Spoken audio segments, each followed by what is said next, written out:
Afin de bien maîtriser la conservation des denrées dans un local à température ambiante, plusieurs critères s'imposent.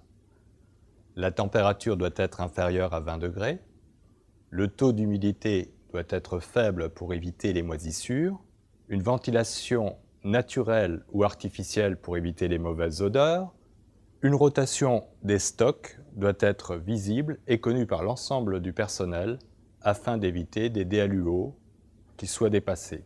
Le sol, les murs et les étagères doivent être lessivables et un plan de dératisation doit être présent.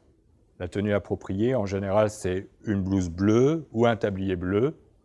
Nous allons maintenant procéder au rangement des diverses denrées. Plusieurs solutions peuvent être utilisées.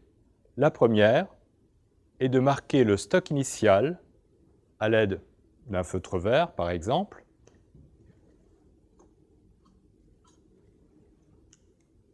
et de ranger les produits nouveaux à l'arrière. Nous avons affaire au thon.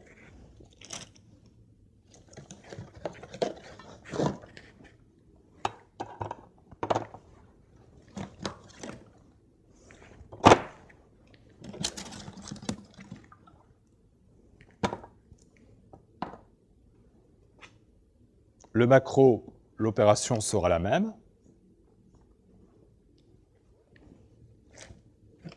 Les produits nouveaux, donc, bien derrière.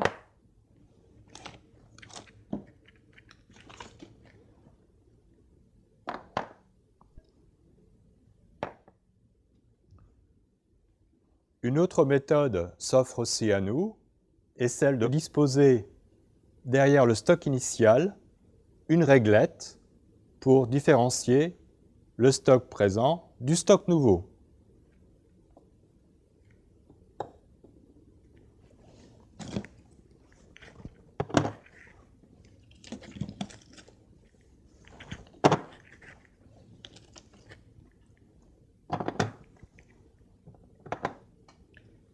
Une autre méthode existe aussi, qui est celle de disposer les produits nouveaux à l'arrière dans l'emballage d'origine.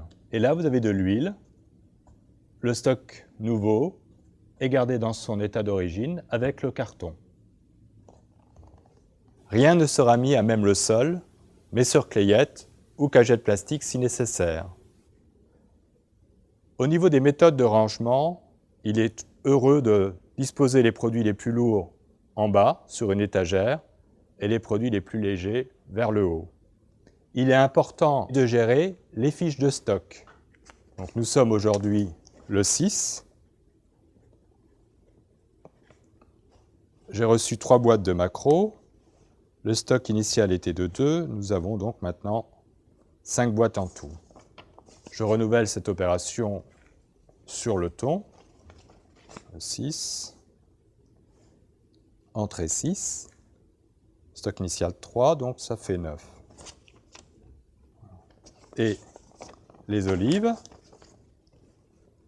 toujours le 6. Nous en avons rentré 6. Il en restait 4, nous sommes à 10.